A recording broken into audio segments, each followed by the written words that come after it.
Mati kan? Mati.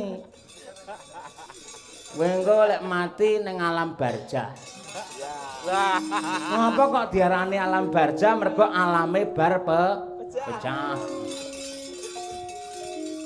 Pecah sapa kok jo mau? Bar pecah. Kowe engko ditemoni karo malaikat loro.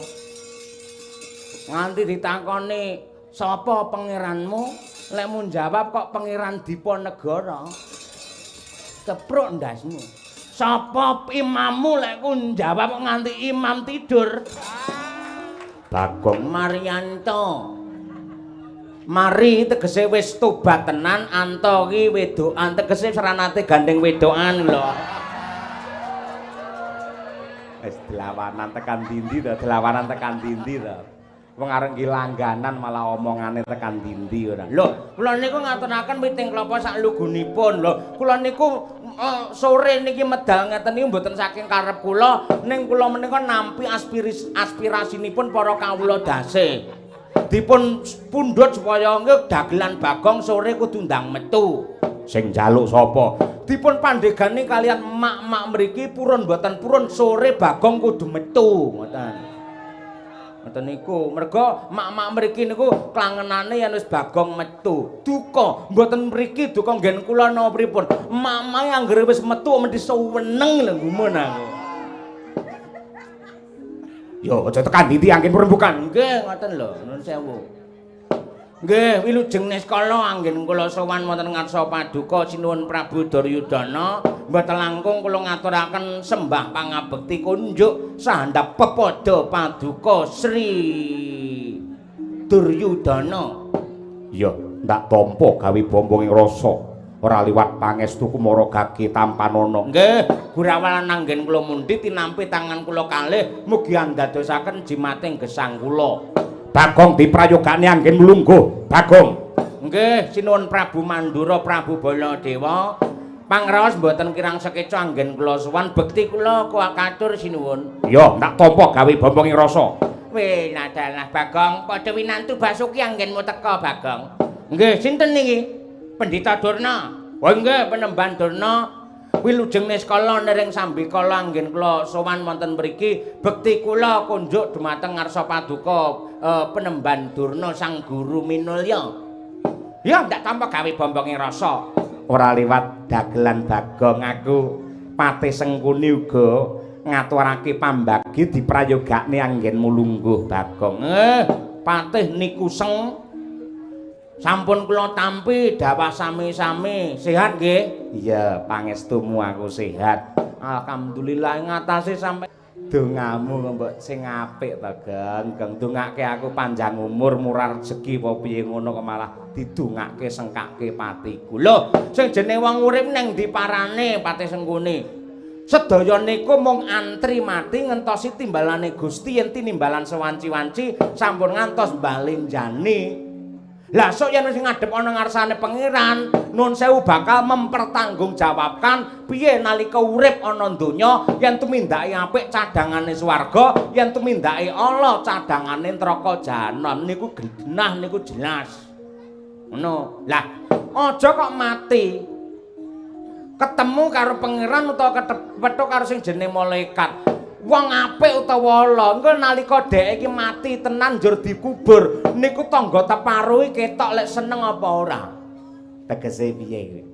Yen pancen wong sing mati iki piyai sing apik, mesti sing layat ki pirang-pirang terus sing mikul jenazahe rayaan merga wonge apik. Kabeh do ngeterne nganti tekan kuburan, ngono kuwi. Tekan kuburan ndongakne bareng-bareng yen ditakoni karo mudin niki sae napa awon mesti le njawab sae. Sae napa awon? Sae. Ning kocapa yen sing mati Patih Sengkuni kosek. Upamane ditakoni sae napa awon, saene Sengkuni iki mapan gondi aku tak takon. Mula wiwit dina iki jenengan kudu mikir ngono kuwi. Yen sampeyan tetep dadi wong elek senengane dadi provokator, ngicuk-icuk wong sing rukun dadi pecah ngoten niku, tumindake tansah nista, hambeke tansah murang tata, umbar sing dadi dosa ngoten niku mang titeni sampeyan. Anggere karo dulur ora akur, karo tangga tek ora akur. Sampeyan solek mati mesake, mesti ora enek wong nglayat sampean cowi. Kuwi tenan. Upamane sing nglayat pol-pole ya mung dulure dhewe, tur nuwun sewu arepe mikul jenazah sampeyan teng kuburan niku mbayari 100.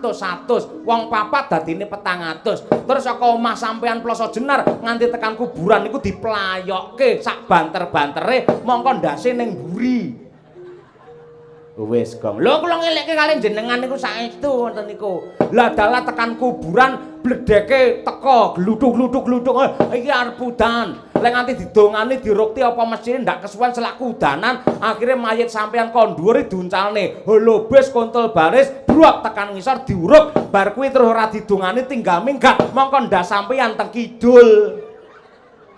Wis le Gang wis aja kaya ngono kuwi marai meden-medeni marai mrinting. Lho pamrih men sampeyan eling karo lelakon ngono lho. Wong jenenge wong urip nandur ngunduh utang nyaur nyilih balekake sing dandakne bakal ngenggo ngono. Bagong damar mancung dicubuk. Ripalungguhan iki wose wigati wae. Anggenmu teka ning Stinggil negara Ngastina apa sing ndok karepake. Ngeten nggih, nuwun sewu. Adate kula suwan niku lak dikok kula mboten rukun sakniki Petro. Neng-nengan biasane lek ngetan pedae titip ning nggen kula nggih mboten kok. Ngoten niku. Kula niku wis mboten rukun wis pirang-pirang dina mboten aru-aruan mboten omong-omongan kalih Petro ngoten niku. Ngendel-ngendelne Petro pepe damantare anyar niku ngendel-ngendelke. Dhewe ngambak cah kendel kok dhewe no. Kula mboten dikongkon kalih Bapak Semar terus aku diperintah supaya apa kuwi jenenge mboyong pusaka apa nggih bangun kayangan mboten niki benten niki. Kula teka teng mriki dikongkon kalian hati nurani rakyat. Rakyat ngendi lho? Rakyat pun dimelahi malih meneh mboten rakyat Ngastina mriki.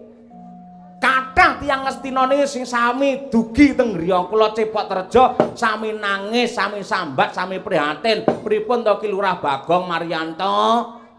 Tek penak men dadi wong desa jenengan, dalane apik kabeh wis diaspal mongko aluse kaya pipine prawan.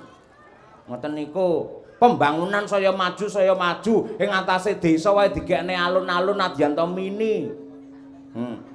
Ngoten niku kabeh do meri benten kalian kula teng Ngastina niku mung rinamu kok nyambut gawe kon asuk pajek tur pajeke saya dhuwur mongko sing ning dhuwur nyatane ora gelem mikir sing mapan ana ngisor mung golek untunge dhewe untung kanggo keluargane dhewe untung kanggo golongane dhewe tatanan aturan undang-undang mung disulan salini digontak-ganti sing bak iso nguntungake karo keluargane dhewe ngoten niku kula rumangsa prihatin ngoten niku.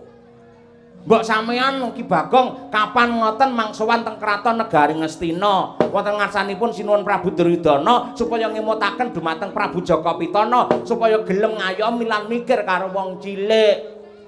Wis wong cilik omahe ndelik lingguhe dingklik dimari ublik yen geger keculik dhisik digebuki nganti mendelik niku wong cilik. Mula sampeyan yen nganti ora tresna karo wong cilik sampeyan bakal ngunduh karma sing mang tandur. Mula kula teka wau tembange ilir-ilir. Ngapa kok cahangon ngono kuwi ora kok cah komplek. Mergo cahangon iki tegese kaya sampean dadi ratu ya angon. Angon sapa? Angon wong sak negara. Bupati niku nggih angon wong sak kadipaten. Camat nggih angon wong sak kecamatan, lurah angon wong sak kelurahan. Nganti tekan mudin pisan nganti RT RW kuwi kabeh angon. Penekno blimbing kuwi lunyu-lunyu peneken nadyan lunyu kaya apa tetep tindakno sing jenenge kautaman kebecikan kuwi. Ngapa kok penekno blimbing kuwi kok ora duren utawa jeruk? Blimbing niku perangane buah-buahan sing lingire niku enten 5. Mangitungi to. Lingire blimbing niku enten 5. Ngoten. 5 niku werdine napa? Aja nganti ninggalake rukun agama sing cacahe 5, aja nganti ninggalake wujude dasare negara sing cacahe uga ana 5. Ngono kuwi. Lah niku lak pasemon. Mula nuwun sewu. Mumpung para kawula niki isih sabar kali sampean, manut karo sampean, trima, ora ngongso-ngongso, ora demo, ora unjuk rasa. Niki sampean kudune matur nuwun. Nek sampean ra gelem dandani pakarti, mung golek senenge dhewe, klimise lambene dhewe, mlenduke wetenge dhewe. Niki mangke nuwun sewu. Wong cilik yen kadung nesu, sampun malih kok kraton sampean, negara sampean dirata padha bumi niku kelakon merga wong cilik niku kekuatan sing pancen tanpa ana sing bisa nandingi ngoten niku. Agyatri sang kapirang rinangkul kinempit-empit dosang reknaning bawana nyosi tukang malang ati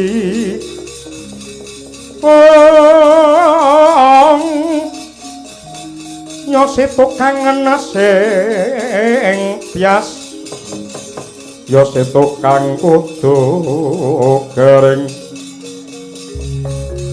nyosi tukang kudu kering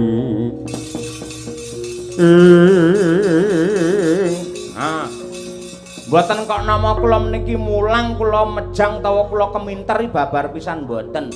Tur kula mboten golek napa-napa ora pengin dadi apa-apa. Mung iman kalih sampean niku saestu. Yen sampean pengin dadi ratu sing temenanan manghambek berbudi bawa leksana, berbudi remen geganjar ngula wisuda, bawa leksana ora nate nglincati karo janji, aja seneng karo ngapusi karo wong cilik. Nalika sampean nyalonake dadi ratu biyen woh le gemati karo wong cilik, le sayang karo wong cilik ora umum. Aja kuwatir kabeh para kawulaku, golek aku kelakon dadi ratu tenan aja kuwatir. Engko dalan tak aspal kabeh, papan panemba tak dandani, pokoke tak gawe makmur. Ning nyatane piye? Bareng kelakon dadi pejabat, nyatane pakem sampean mung loro. Siji ngapusi, loro korupsi. Nggih napa mboten? Nggih napa mboten?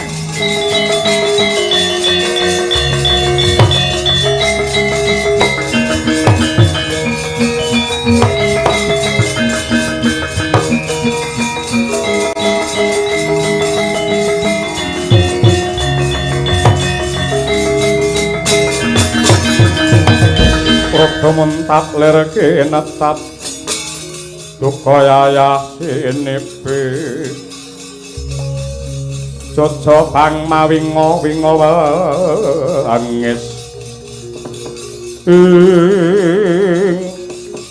lekat ing jagat panuk semaning jajil anak setan membo menungso kowe ora ngilo karo githokmu Bagong nadyanto kabeh sing nduk ucapake mau bener lan becik ning kudune kowe iso mawas diri kowe kuwi sapa kowe iki apa lan kudune kowe iki kepiye tak ngibaratake kowe kaya wong wuta ingkang ngitung lintang-lintang luku sinamat bayang galang kantange kenane cepak lupute wong cebol gawuyuh ngawiyat kegeden piyak kurang cagak apa wis kepinteren kowe mejang karo Ratu Ngastina kula kang mangan urip palungguhan iki ning ngarep aku wis kandha aku wis matur kelawan Yayi Prabu Duryudana ngatasi pasewakan sing endahe kaya mengkono kudune sing dadi dhayoh ki ratu pendeta utawa satriya kok mung dapure kere kaya dapurmu kula urip palungguhan iki kowe baliya ngaranana njaluk sangu pira tak sangoni ning kowe mulya kowe baliya kowe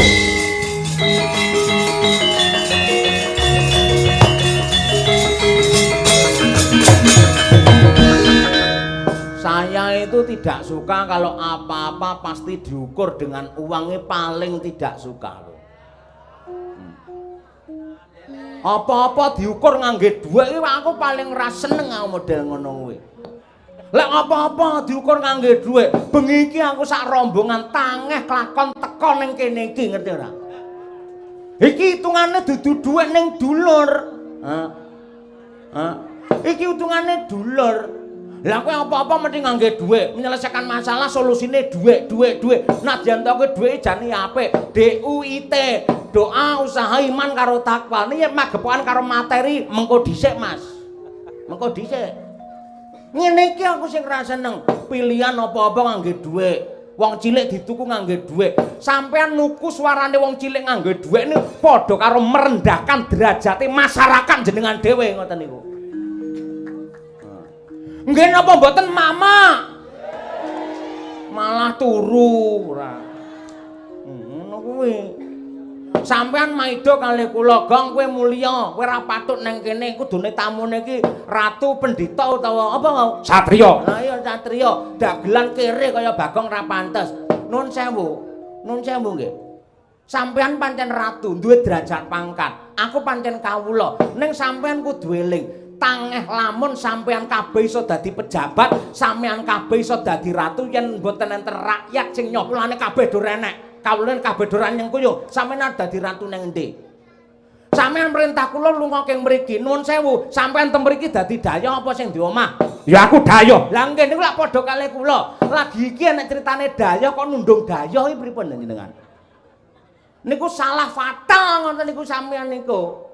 Heh. Nuwun sewu, sampeyan nganggep kula mboten baku, mboten penting ra ngono. Nyatane pancen kaya mengkono. Sik aja gampang sampeyan menfonis ngono kuwi. Bagong ora penting ora baku, medayane Ngastina ora ana gunane. Perkara penting utawa ora baku lan ora aja diputusi dhewe ning ditakokake marang kabeh sing padha lenggah. Nuwun sewu. Wayangan ngeten iki teng Sukorejo ngeten iki. Upamane sewengi mboten metu Baladewa, ora masalah. Nek Bagong mboten metu, mesti para warga masyarakat padha susah atine. Nggih napa mboten? Nggih napa mboten? Oh, kompak kaya ngono. Pokoke lek kompak ngono, aja kuwatir. Tahun ngarep tak diskon 50%. 50% DP, 50% pelunasan. Lambene kan diri.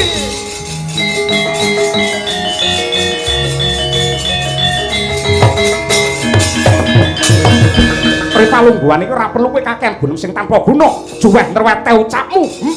Kowe lunga, kowe minggato nyenyep mripat jejembri jerambah satemah kawibawane kraton negara Ngastina ilang mergo saka patrape Bagong. Kowe minggato janjur alunga aja takon delok tupak telamu ora bongkor bladat apa kowe.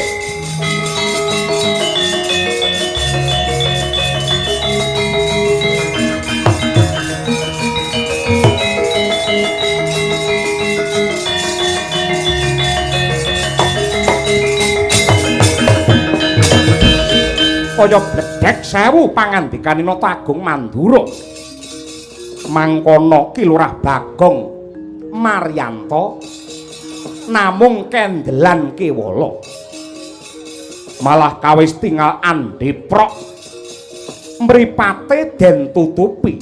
Nadyanto arep semedi ngeremke ponang netra datan saged merga Ki Bagong boten gadah telabukan. Pramila sigra den tutupi sambat nyebut asmane Gusti ingkang murwengdat. Ana kaelokan Ki Bagong ilang saka pandulu geger para lenggah.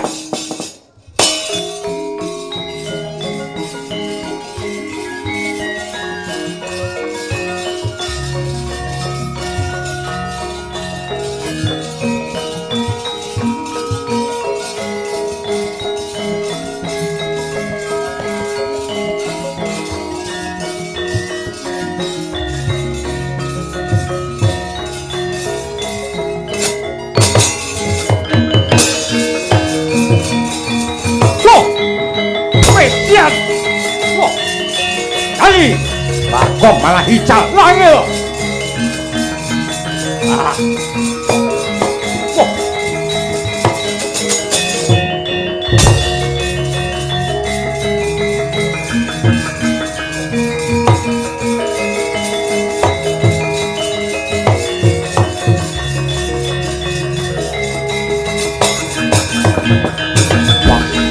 Jagat Dewa Bathara ya jagat mangestungkara. Koko Prabu Mandura babar pisan boten duga mono. Kula kedhepaken ngertos-ngertos Bagong hical saking pandulu. Wah, edan keparat. Dudu karepe dhewe. Sameneika kados pundi? Monggo pasewakan dipun bubaraken kemawon.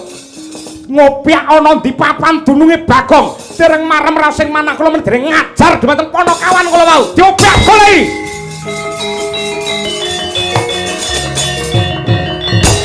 Apa Durna?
Mundur. Sortayu tanding ngono.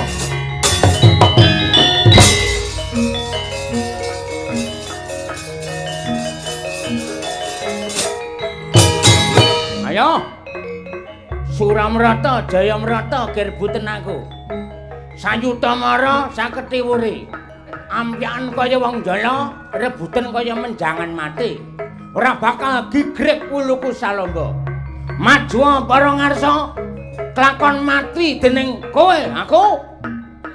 Piye? Klakon mati dening kowe aku.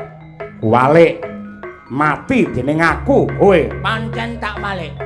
Aku yen mati ikhlas lahir batin. Ning kocapa sukmaku arepe ngambara ning ndi-ndi ketemu karo kowe cucuk bon-bonamu kowe. Iblis kowe, setan kowe.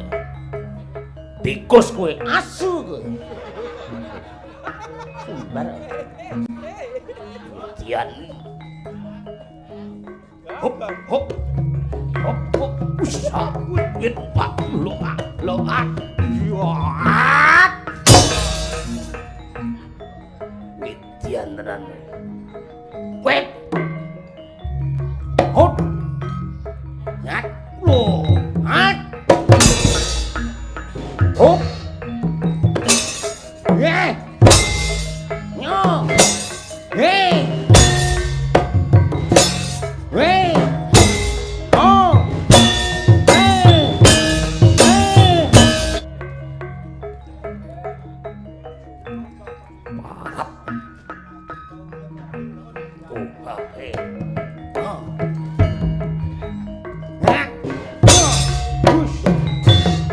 Penekan, ora penekan tok. Aku bagi numpake kok.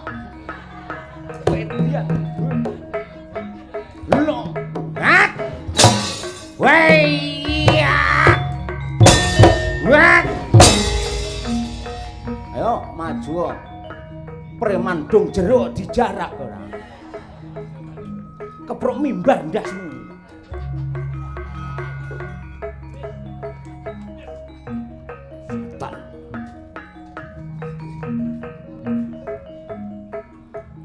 Hop. Hot. Hot.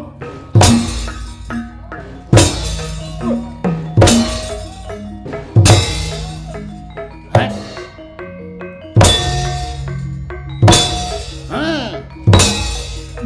Genti. Hot.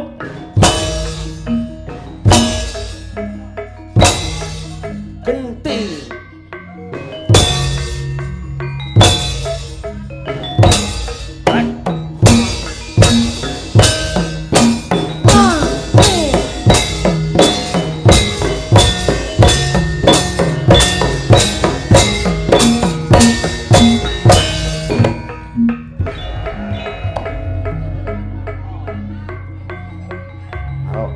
Mupah kowe. Nantang Sortayu.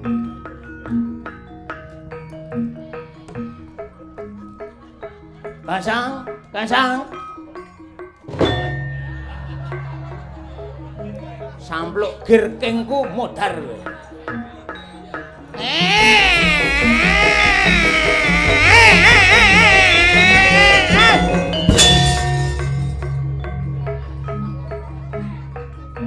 Nggawa gir tok nek suarane. Karo kenapa tok iki aku? Oh.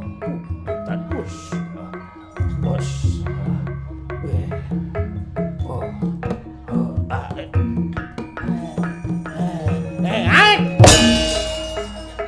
Rasakan bocor ndasmu le kowe. Kowe candak. Ho. Hah? Wah.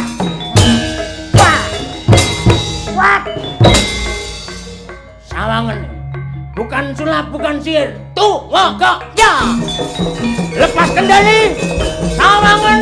Lewat tangan tuh bokong merkok kabeh mau. Guru. Sungkem kula guru.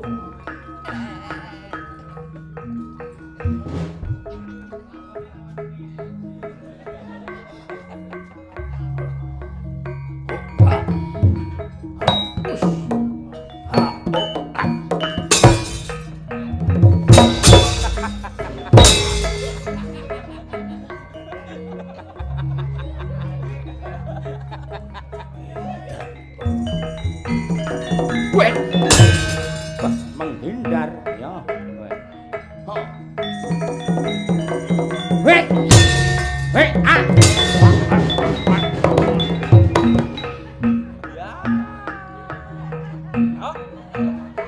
Belah weh. Edan. Piye iki? Lah ya kono dubeng ning ngono. Medeni. Goblok ora. Kudu nek suarane ngeng.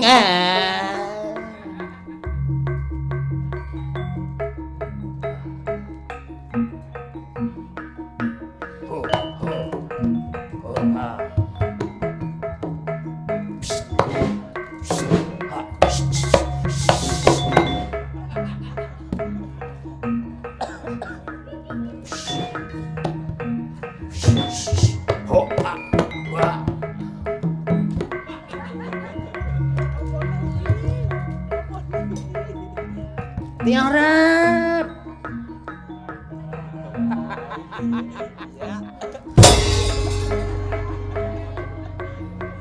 Hunter dilawan.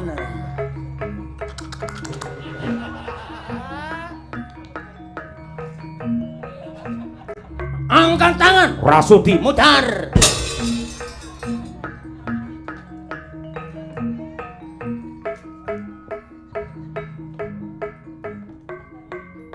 Putus.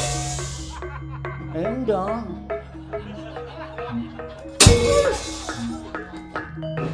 Oh, ndarak perkara kowe. Ada.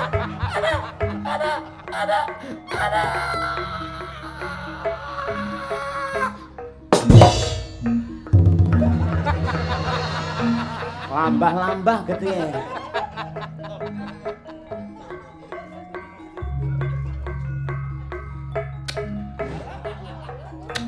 Aduh. Ayo ndi bedhilen aku.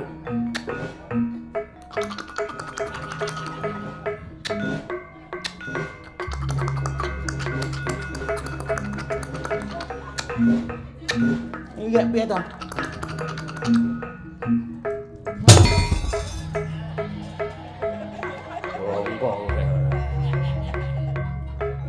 Opo iki? Saiki. Wih.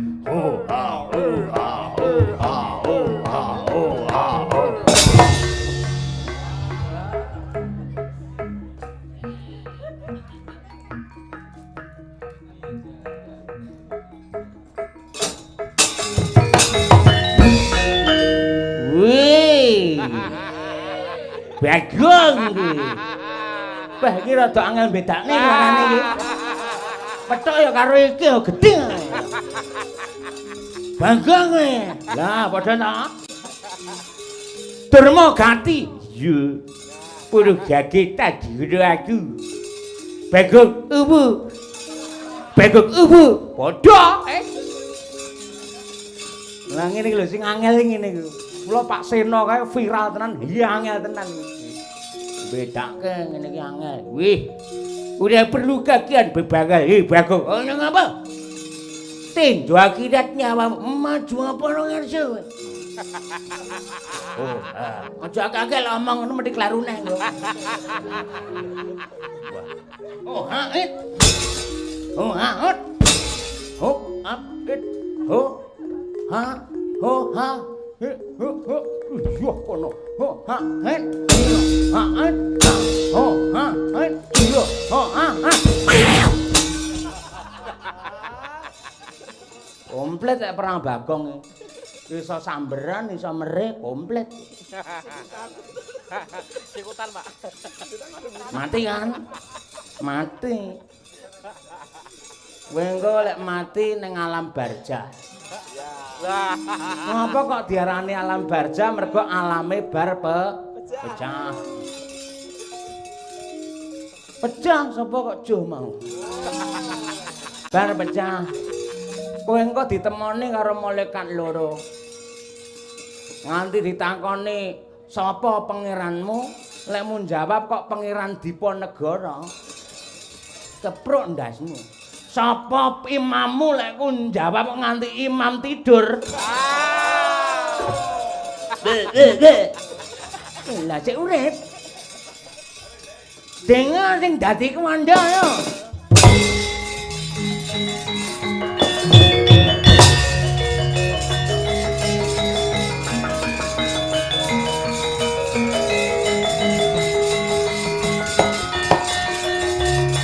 Wah, ojo mlayu. Hei.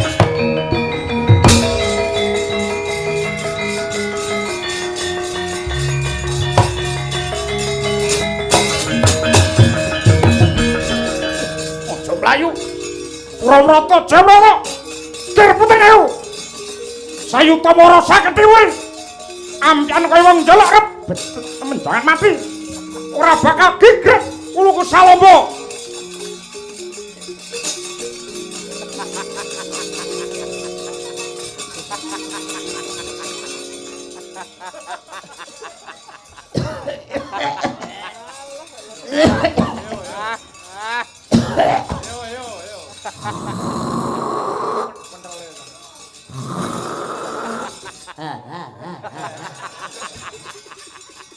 Ayo kowe luwih sentosa luwih digdaya ning napas.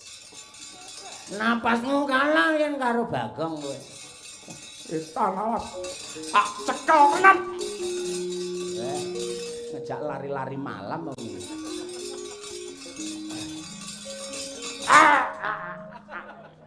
Aduh. Aja kok jambang. Lara tenan, Lara-lara piye? awas ra prayitna karma pala. Hut. Tiban rambutku tidak berkutik. Iki lagi rambut dhuwur. Tanda ilang nyawamu kowe.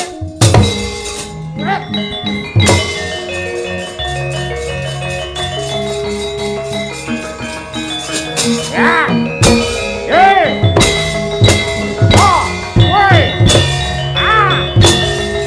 Ayo, nanti ana wong mandura. Ora kajen butuh dagelan ana.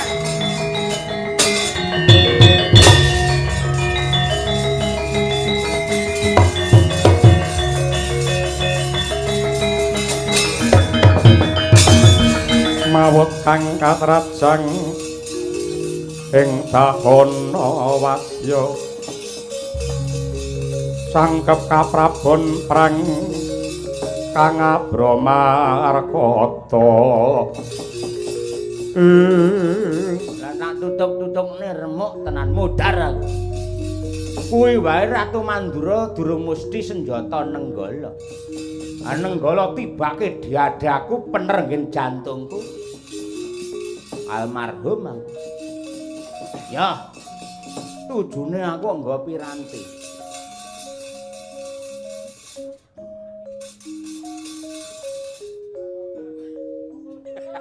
Waalaikumsalam.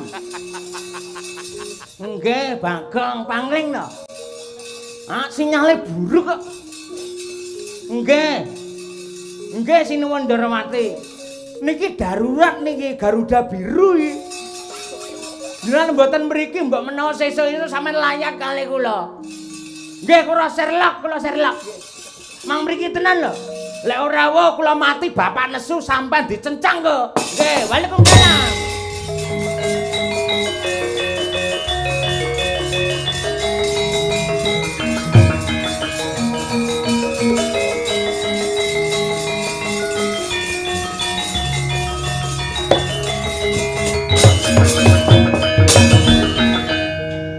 Kowe tek duwe piranti sing kaya ngono. Gadah no anak Semar. Apa Samsul? Samsung kok? Nggih, Samsung. Sampeyan kok ya walah-alah. Sinyale buruk to mriko. Ora perlu kakean gunem sing tanpa guna. Ana apa? Kok ning Ngastina iki ketemu pirang perkara. Nah, niki lekone ngeten iki. Kula wae lak ngelekake kali Prabu Duryudana, ya ta? Lah ndelalah niku Prabu Baladewa nesu ngajar kula badhe mejahi kula. Yen sampean ngerti Ratu Mandura mateni aku, mongko Bagong nganti mati tenan, kira-kira sampean ikhlas apa ora? Ikhlas ki? Trondolo ora, tobrut ora. Lho ndelok perkarane kadangku ing Mandura ki kadangku sepuh wakile wong tuwa. Nadyan kaya ngono lak kudune ngerti karo perkarane. Aku ora kleru, aku ora dosa. Yen perkara Kurawa tak rampungane. Nek sampean ra gelem mundurke ngelekake karo Ratu Mandura, ana nesune Bapak Semar aja nyalahke Bagong. Edan.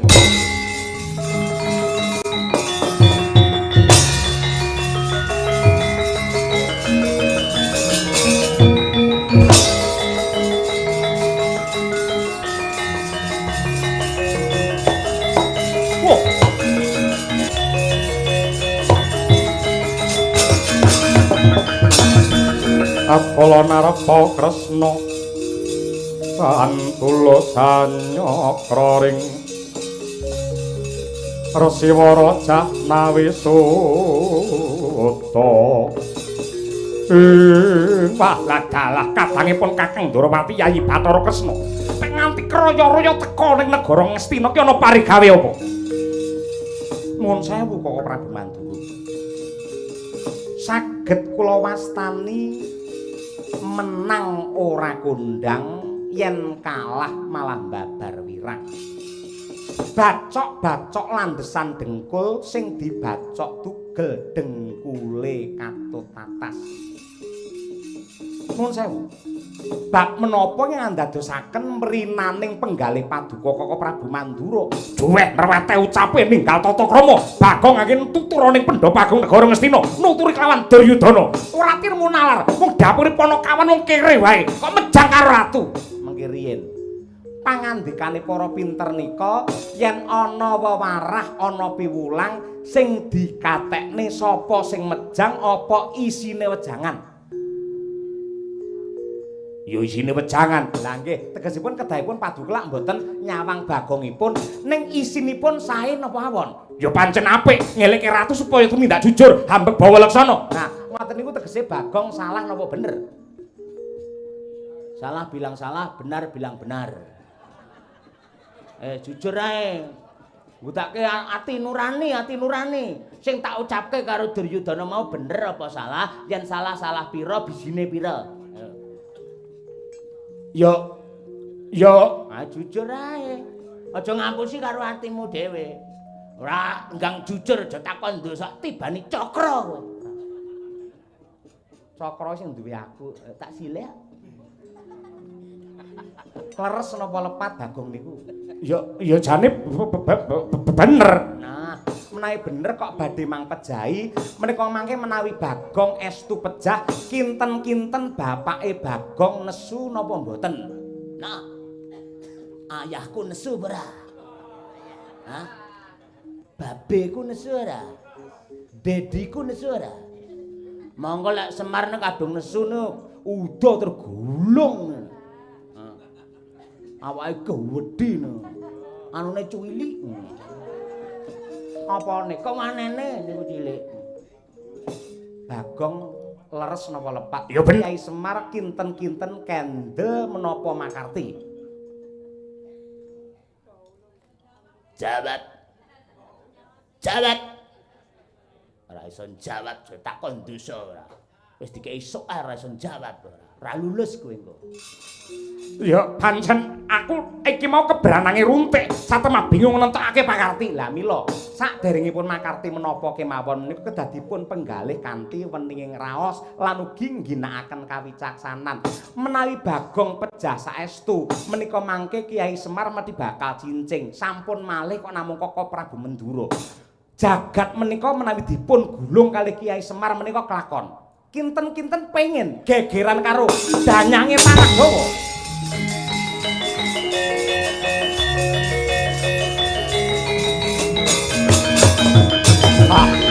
Ladalah. Aku sing kleru. Aku sing luput. Ayo, omong. Aduh, Dek, aku sing luput. Cobi jer brengat-brengut nang ati dadi semrawut. Hayo. Aku luput. Kewajibanipun tiyang lepat menika aku njaluk ngapura kelawan Kyai Kresna. Lho, perkawisipun mboten kalian kula kok. Perkawisipun menika kalian Bagong supados gugur dosanipun lan kalepatanipun kedah salaman lan nyuwun pangapunten. Yen duwe dosa karo Gusti ingkang Maha Kuwasa, waton tandes ikhlas anggene njaluk ngapura, mesti di ngapura. Merga pangeran menika sipatipun Maha Asih. Ning yen duwe dosa karo padha-padha menungsa, sadurunge di ngapura, jenengan nganti benjang menapa kemawon tetep gendong dosa. Bagong, maju. Oke. Kemajuan kene lho. Goblok ora senengane. Oh, Bagong. Lungguh ngisor. Bagong. Eneng otot.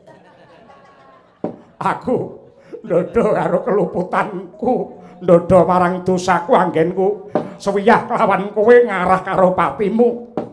Banjur Aku njaluk ngapura. Sepira keluputanku mara gage ngapuranen. ya padha-padha.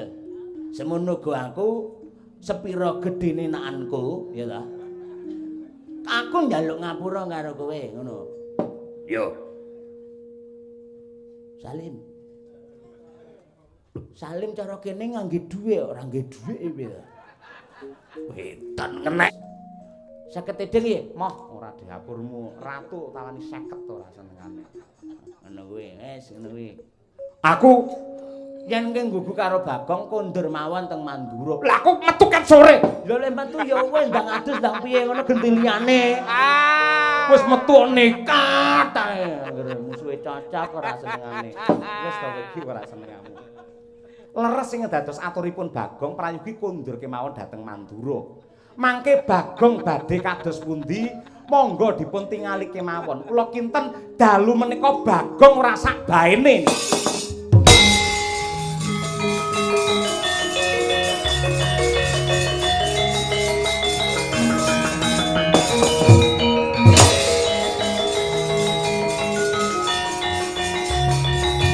Atur nuwun. Ya.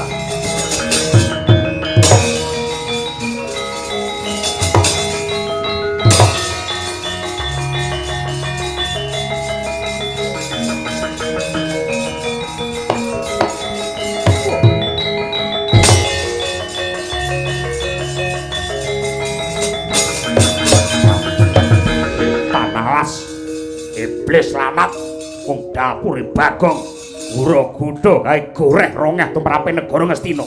Ora minggat pecah sirahmu,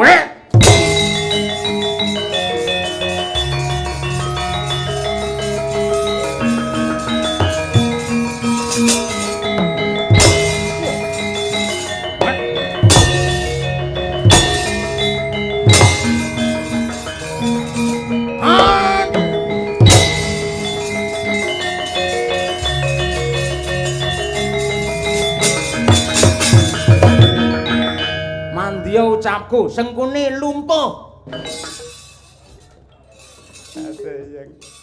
Sedayeng mboten saged mlampah kira anak Prabu Duryudana. Sami sikil kula jimpe. Mboten saged kula jangkahke menapa-menapa. Oh, lole Bagong cemurang kata. Nganti Sinun Prabu Duryudana karo Patih Kenundipra kaya mengkono. Janji ora enggak kusadani tak tibani pusakaku. Durna dongane ra iso ngalor kowe. Aku lu wong lempoh tinimbang ra iso ngalor. Aja. Ayo kowe mending ngidul terus karo ngetan bali mulan kowe. Aduh Bagong aku tobat. Sengkune ngarep, brangkang ning ngarep. Duryudana jane dosane ra sepira, sing paling dosane akeh dhewe iki ya tikus Sengkuni iki. Duryudana tumindake nganti kaya ngene merga dapure Sengkuni. Iya, Geng. Aku njaluk ngapura, Bagong. Njaluk ngapura iki ngangge seni ora ngono kuwi. Ngangge seni piye? Ampun tobat Bendara kalih sampeyan leole rondong begitu tobat Bendara kalih sampeyan leole rondong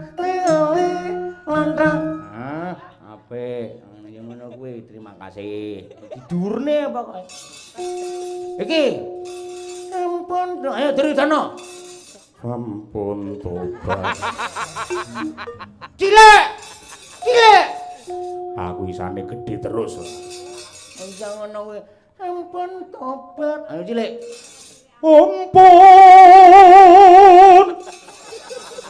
Tobat. Kaidoni raimu malah bawa ora. Ampun tobat ngono tempone lho. Ampun tobat bendoro kali sampean le lontek anu lontong. Lontong. Oh, le lontong. Yo, ciro lu.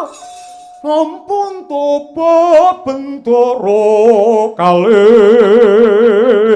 sampeyan. Nah, aja didokne. Ngoblok ora. Mula rambudaya pejabat rambudaya kaya ngono. Kok nembang do ora iso. Kalah karo lurah-lurah Mojogedang ngene kabeh iso nembang. Ngisin-ngisini. Wong lek ora ngerti seni kaya dapurmu, perintahmu ya mendhi panas, senengamu mendhi korupsi, senengamu nyiksa karo wong cilik ngono kuwi. Ora tau nembang, ora tau nyawer, nanggak wayang ora tau, gelem nanggak bareng bar sambutan minggat ora. Angin jaleng ngapura. Tetep aku ngapurane negara iki duwe undang-undang, duwe aturan. Merga kuwi wis dosa gedhe, Duryudana sang kuwi jeblos ning pakunjaran.